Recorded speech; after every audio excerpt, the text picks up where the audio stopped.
فرشتے کی ہدایت کے مطابق حضرت مریم علیہ السلام اور زیادہ عبادت اور ریاضت اور اللہ کے ذکر میں مشغول ہو گئی۔ ایک دن اچانک کیا ہوا، سورۃ آل عمران میں اختصار کے ساتھ سورۃ مریم میں اللہ نے اس واقعے کا تفصیل سے ذکر کیا ہے۔ حضرت مریم علیہ السلام جو اپنے حجرے میں ذکر و فکر میں تھی، آنکھ اٹھاتی ہے تو کیا دیکھتی ہے کہ سامنے ایک نوجوان کھڑا ہے۔ جوان اور کنواری مریم دیکھ کر گھبرا گئی۔ انہیں اپنی عزت و آبرو کی حفاظت کی فکر لاحق ہو گئی۔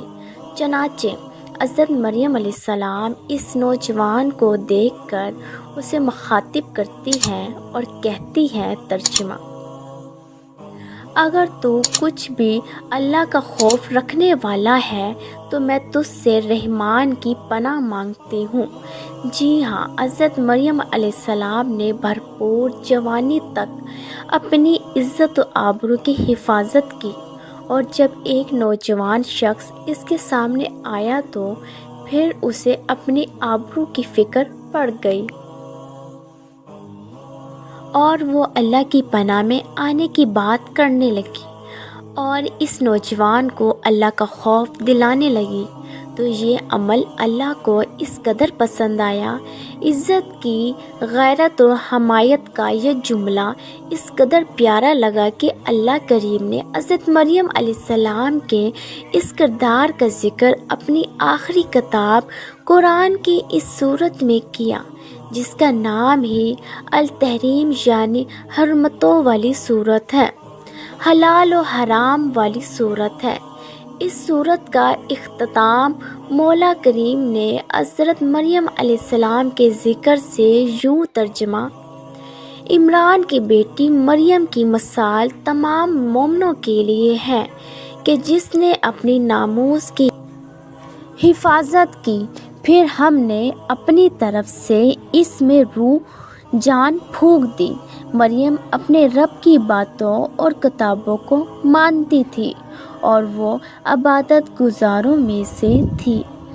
جب عزت و حیا والی، اپنی عزت کو قلعہ بنا کر رکھنے والی حضرت مریم علیہ السلام کے سامنے ایک نوجوان شخص ظاہر ہوا اور حضرت مریم علیہ السلام نے غیرت مندانہ جملہ بولا تو نوجوان نے دیکھا کہ جوان لڑکی اسے دیکھ کر گھبرا گئی ہے، تو وہ فوراً بولا، مریم، میں تو تیرے رب کا بھیجا ہوا ہوں، آیا اس لیے ہوں کہ میں اللہ کے قاصد کی حیثیت سے تجھے ایک پاکیزہ لڑکا دے دوں۔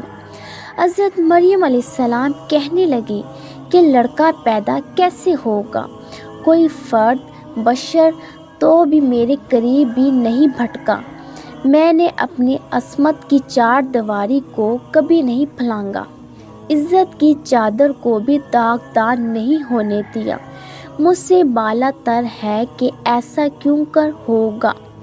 فرشتے نے حضرت مریم علیہ السلام کی باتیں سن کر جواب دیا کہ مریم، یہ تو ایسے ہی ہوگا اور ہو کر رہے گا، تیرے پروردگار کا فرمان ہے کہ یہ میرے لیے انتہائی آسان ہے، اور حقیقت یہ ہے کہ اللہ جس طرح چاہتا ہے اسی طرح پیدا فرما دیتا ہے، اور جب وہ کسی کام کے کرنے کا فیصلہ کر دیتا ہے تو پھر بس اتنی سی ہی تو بات ہوتی ہے کہ وہ کن کا لفظ کہتا ہے اور ہونے والا کام فوراً ہو جاتا ہے۔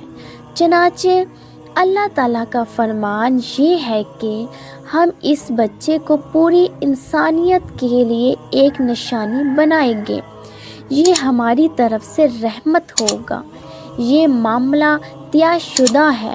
مریم، یہ تو ہو کر رہے گا، اور ہم یہ بھی بتلا دیں کہ اس بچے کا نام مسیح عیسیٰ ابن مریم ہوگا، دنیا میں عزت دار ہوگا، آخرت میں اللہ کا مقرب ہوگا، شیر خوار ہو کر ماں کی گود میں لوگوں سے باتیں کرے گا، بڑی عمر میں بھی اسی طرح باتیں کرے گا، یعنی 30 سال کی عمر میں تو وہ آسمان پر اٹھا لیے گئے، جب دوبارہ زمین پر آئے گے، شادی کرے گے، بچے ہوں گے، بڑی عمر پائیں گے، تو آخری اور بڑی عمر میں بھی باوقار گفتگو کرے گے۔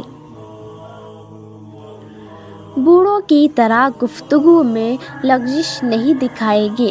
یہ بچہ نیکوکاروں میں سے ہوگا۔ جناب والا، پھر کیا ہوا؟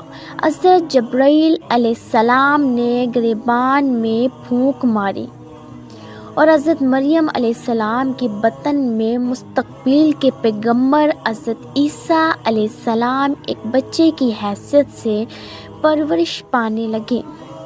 دنوں پہ دن اور ہفتوں پہ ہفتے گزرتے چلے گئے۔